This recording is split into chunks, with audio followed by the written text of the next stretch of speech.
여러분, 우리는 지금 또 한 번의 부활절을 지나고 있습니다. 하지만 진짜 중요한 건 예수님의 부활이 내 안에서 과연 살아 숨쉬고 있는가 하는 것입니다. 지금 우리는 어디에 서 있습니까? 복음이 내 삶에 힘이 되고 있습니까? 아니면 그저 기억 속의 이야기로만 머물러 있습니까?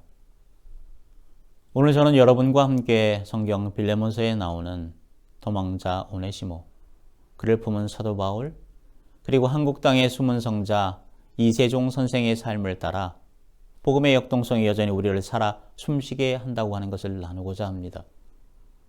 결론적으로 말씀을 드리면 부활의 의미라고 하는 것은 우리가 의로운 존재라고 하는 거죠.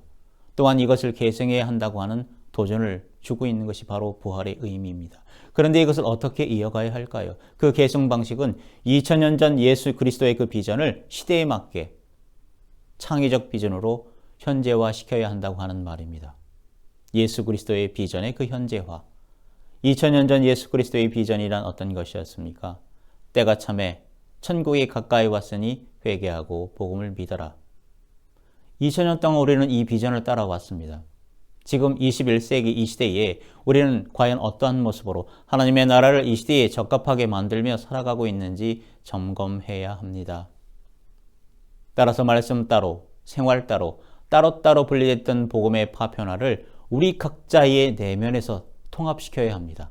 그 이후에 사회 속으로 확장해야 한다고 하는 거죠. 그래서 내 안에서 그리스도가 다시금 숨쉬게 하기 위해서 성경적인 인물과 역사적 인물의 그 삶을 통해서 그 길을 살피면서 결단의 시간을 가져보려고 합니다. 우리는 함께 읽었습니다. 사도 바울은 오늘의 본문에서 이렇게 고백합니다. 예수는 우리를 의롭다 하시기 위하여 살아나셨느니라. 부활은 죄의 용서만이 아닙니다. 예수님이 우리에게 이렇게 말씀하고 계시죠. 넌 이제 내 편이야. 내 아들이야. 내 딸이야. 내 친구야. 라고 말씀하신 선언이죠. 이 선언을 깊이 체험한 이가 있었습니다. 바로 빌레몬서에 등장하는 오네시모입니다. 그는 주인을 배신했어요. 도망쳤어요. 죄인이에요. 그러나 감옥에서 바울을 만났습니다. 복음을 접했습니다. 더군다나 사도 바울로부터 너는 내 신복이다. 즉 내 심장이다 라고 하는 말을 듣게 되지요. 신복으로 번역된 이 말, 스프랑크논이라고 하는 헬라어, 애끓는 창자처럼 나를 애간장 녹이게 하는 존재, 궁휼한 마음이 깃들어 있는 단어로 알려져 있죠. 보잘것없던 신세의 그 오네시모, 그런데 도망자에서 동역자로 바뀌었습니다. 죄인에서 복음의 증인으로 변화됐습니다. 바로 복음의 힘이었습니다. 여기서 좀 더 앞으로 나아 보겠습니다. 마치 예수 그리스도께서 겟세마네 동산에서 조금 나아가사 얼굴을 땅에 대고 엎드려 기도하여 이르시되 나의 원대로 마시옵고 아버지 원대로 하옵소서 했던 그 심정으로 우리 모두 엎드려 그 본문 안으로 들어가면 좋겠습니다. 빌레몬의 종 오네시모는 감옥에 있었지요. 그는 자신의 실수가 가져올 결과를 아마도 누구보다도 잘 알고 있었을 것입니다. 그는 이와 같이 생각했을 수도 있겠지요. 내가 그 집에서 도망치지 않았다면 이런 일이 벌어지지 않았을 텐데, 감옥에도 올 이유도 없었을 텐데, 혹시 바울도 날 정죄할까? 정죄하면 어쩌지? 난 정말로 쓸모없는 존재인가 보구나. 아마도 그의 내면에는 끊임없는 자책과 자기 혐오가 맴돌았을지도 모릅니다. 여러분, 이런 마음을 갖고 있는 자에게 부활이 필요합니다. 자신을 죽이고 싶을 만큼 괴로웠던 그 마음에 사도 바울의 말 한마디가 스며들었습니다. 너는 내 심장이야. 여러분은 누군가에게 이런 말을 들어보신 적 있으신가요?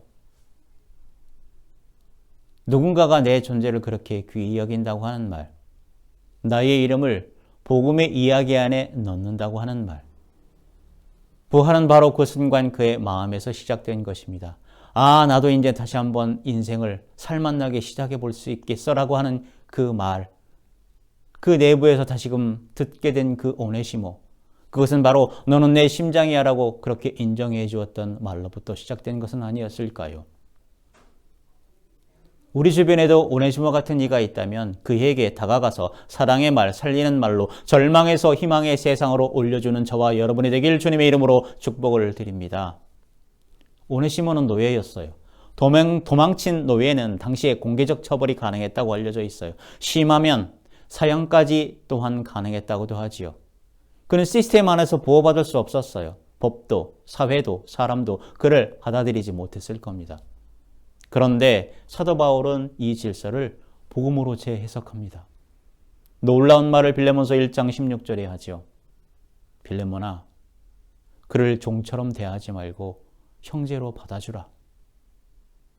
형제로 받아주라. 부활은 단지 생명이 살아나는 일이 아닙니다. 부활은 관계와 질서를 새롭게 짜는 일이죠. 사도 바울은 시대를 바꾼 사람이 아니에요. 복음의 시선으로, 복음의 그 관점으로 시대를 다르게 살았던 사람이죠. 그 따뜻한 눈길 하나가 오네시모를 새롭게 만들었습니다. 괜찮아. 네 잘못 아니야. 그럴 수 있어. 괜찮아. 내가 누군가에게 받아들여졌다고 하는 것, 인정을 받는, 그리고 소속되는 그러한 안전함, 그 정체성이 생기도록 하는 일에 참여하는 우리가 되길 원합니다. 그래서 오네시모는 복음을 만난 후에 존재가 바뀌었어요. 그는 사도 바울의 동역자가 되었어요. 그리스도 안에서 다시 태어난 자가 되었습니다. 더 이상 숨지 않고 물러서지 않고 또한 자발적으로 돌아갈 수도 있게 된 것이에요. 더군다나 교회 안에서 사역자로까지 성장합니다. 그는 더 이상 실수한 죄인이 아니라 소생한 부활의 사람이 된 것입니다. 마치 사도 바울이 다메섹 도상에서 부활하신 예수 그리스도의 영을 만난 그 다음에 그의 삶이 변했던 것처럼 부활의 힘은 어긋났던 하나님의 관계를 회복시킵니다. 부활의 힘은 우리의 비전을 주님의 비전 속으로 녹아들어가게 합니다. 자, 이 대목에서 우리는 예수님의 비전을 창의적 비전으로 만든 인물을 만날 차례가 됐습니다. 사도 바울은 말했습니다. 오직 내가 그리스도 예수께 잡힌 바 된 것을 잡으려고 달려가노라. 오늘날 많은 이들은 비전을 말하지요. 하지만 그리스도인이 말하는 비전이란 단지 좋은 계획만이 아닐 겁니다. 그것은 예수 그리스도의 비전을 이 시대의 방식으로 실현하는 일이죠. 시대의 정신과 언어로 다시 풀어내는 일입니다. 즉 창의적으로 살아내고 살리는 복음의 방향성입니다. 우리나라 역사적 인물 가운데 이세종 선생이 있습니다. 그는 머슴에서 호남의 성자로 가난한 자의 벗, 시대를 바꾼 비전의 사람이었습니다. 이세종 선생은 1880년 전라남도 화순에서 태어났다고 알려졌지요. 어린 시절 부모님을 여였습니다. 머슴살이를 하며 생계를 이어갔습니다. 그는 성실한 노력으로 백마지개 땅을 소유한 분홍이 되었죠. 그런데 40세에 성경을 읽게 된 거예요. 예수 그리스도의 그 말씀을 통해서 세상을 보는 그 자신의 눈이 바뀐 것입니다. 자신을 하늘의 시민권자로 인식하게 된 것이죠. 자신의 삶 전체를 하나님께 돌려드리는 결단을 하게 됩니다. 먼저 한 일이 가진 것을 팔아서 이웃에게 나눠주는 일이었습니다. 이 땅은 내 것이 아니고 주님께서 맡기신 것이다 라고 하는 음성을 들리는 듯 했죠. 머슴, 사회적 약자가 살아있는 하나님의 말씀으로 새롭게 됨을 우리는 보게 됩니다. 바로 세계관의 전환, 방향 전환, 영혼의 전환, 바로 회심이었습니다. 여러분, 우리는 가진 것을 내놓는 게 왜 그렇게 어려울까요? 바로 그곳에서 내 정체성의 진짜 중심이 무엇인지 드러나기 때문입니다. 이세종 선생의 삶은 부활의 본질을 현대적으로 해석하는 데 중요한 통찰을 제공합니다. 그는 자신을 이공이라고 칭했습니다. 한자, 빌공자를 사용했지요. 자기를 비우는 삶을 살았습니다. 비워진 사람 이세종, 이공, 주님만이 채우시는 사람. 자신의 이름을 바꾸었다고 하는 것은 자기의 정체성을 복음 안에서 완전히 새롭게 정의했다고 하는 말입니다. 나는 아무것도 아니지만 모든 것 주님 그 한 분이시면 충분하다고 하는 고백을 듣는 듯 합니다. 삶의 방식을 하나님의 비전으로 재정렬한 것입니다. 그 어떤 신학교육도 지도자 훈련도 받지 않았습니다. 그러나 하나님 앞에서의 그 비움이 그의 가장 큰 자격이 된 것이죠. 이는 예수 그리스도의 십자가와 부활을 통해 그렇게 나타난 자기 희생과 연결됩니다. 자기 부정과 비움의 삶이었지요. 이세종 선생은 가난한 이웃과 함께하며 공동체를 이루었다고 전해집니다. 이는 부활이 개인의 구원을 넘어서 공동체의 회복과도 연대되어야 함을 또한 몸소 실천했음을 우리는 기억해야 합니다. 또한 이세종 선생의 삶은 성경의 인물과도 연결해 볼 수 있다고 하지요. 그는 아내와의 금욕 생활을 했습니다. 그의 아내는 외도를 했습니다. 2번이나 다시 집으로 데리고 들어오기도 했다고 하지요. 아내를 묵묵히 받아들였다고 합니다. 이는 마치 호세아 선지자의 그 사랑과 용서를 떠올리기도 합니다. 또한 일제 강점기 동안에 그는 신사참배를 거부했습니다. 산속에 은거하면서 민족의 앞날을 위해 중보 기도에 힘썼습니다. 이는 그 부활이 억압에 대한 저항과 새로운 희망의 시작임을 상징함을 또는 우린 그를 통해서 알게 되지요. 근데 그는 기도할 때 혼자가 아니었습니다. 맨발의 성자 이연필 등 많은 청년 제자들을 훈련시켰습니다. 한국 기독교 공동체 영성운동에 씨앗을 심은 인물입니다. 그는 복음의 본질을 고수하면서 공동체를 세우고 살아냈던 당대 하나님의 사람이었습니다.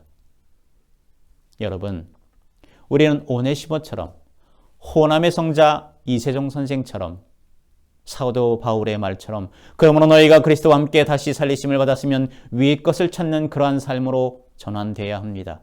복음은 하늘의 일이 땅에서 이루어지는 것입니다. 우리를 동역자로 보시는 주님과 동행하면서 완성시켜 가는 그러한 삶입니다. 그래서 복음은 위를 바라보면서도 지금 내 삶을 변화시키는 통합의 능력이 요구됩니다. 땅에 있는 지체를 죽이는 일입니다. 사욕, 또한 악한 정욕과 탐심이겠지요. 그래서 여호와의 평강이 우리의 마음을 주장하도록 힘써야 할 것입니다. 하여 그리스도의 말씀에 풍성히 거하여 피차 권면하며 살아야 합니다. 하여 그리스도의 이름으로 무엇을 하든지 말에나 일하나 힘써야 할 줄 믿습니다.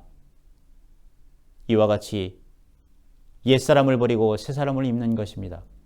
어둠의 옷을 걷어내는 일입니다. 그리스도의 옷을 입는 일입니다. 빛의 갑옷을 입는 일입니다. 구원의 옷, 공의의 옷을 기억하면서 담담히 앞으로 행진해 나가야 하는 것이 바로 부활의 의미지요. 여러분, 하나님과 화목하고 이웃과 화해하고 무엇보다도 나와 내 영혼을 통합하는 그러한 복음의 열매에 참여하길 간곡히 부탁을 드립니다. 여러분에게 다시 한번 묻습니다. 우리는 예수 그리스도의 그 부활 앞에서 내 정체성을 어떻게 정의하고 있습니까? 나는 예전에 늘 비교하고 부족하고 연약한 사람이라고 여겼는데, 그런데 이제는 예수 그리스도의 부활을 통해서 나는 하나님의 자녀구나, 그것만으로 다시금 시작해 볼 수 있어. 이와 같은 고백을 한 줄 믿습니다. 우리는 지금 어떤 방식으로 예수님의 비전을 창의적 비전으로 오늘날 정역하고 있습니까? 나는 분노에 찬 사람들이 왜 저런 행동을 하는지 경청해보고 주의 뜻에 동참하는 그들이 되도록 중보하는 넓은 마음을 가져야 하겠어. 이처럼 오늘 부활절 결단한 줄 믿습니다. 우리는 각자의 삶의 분열과 상처를 복음으로 통합하려 하나요? 나는 늘 실패했던 과거 때문에 죄책감이 들었는데 이번에는 어떤 일인지 너는 사랑받기 위해서 태어난 사람. 그 복음성에 들렸을 때 딴 때와는 달리 마음이 묘했어. 너는 사랑받기 위해서 태어난 사람. 이와 같이 조금씩 우리 과거를 받아들이고 감사하게 된 줄 믿습니다. 사랑하는 여러분, 우리는 오네시모처럼 도망치고 싶을 때도 있었을 겁니다. 그러나 오히려 누군가의 바울이 되어 오네시모를 세우고 맨발의 성자 이연필과 동행했던 호남의 성자 이세종처럼 새로운 부활의 삶에 기꺼이 주님의 은총으로 참여하길 부탁을 드립니다. 복음은 세상을 바꾸기도 하고 더욱이 부활은 세상을 다른 관점으로 살아내게 하는 주님의 축복입니다.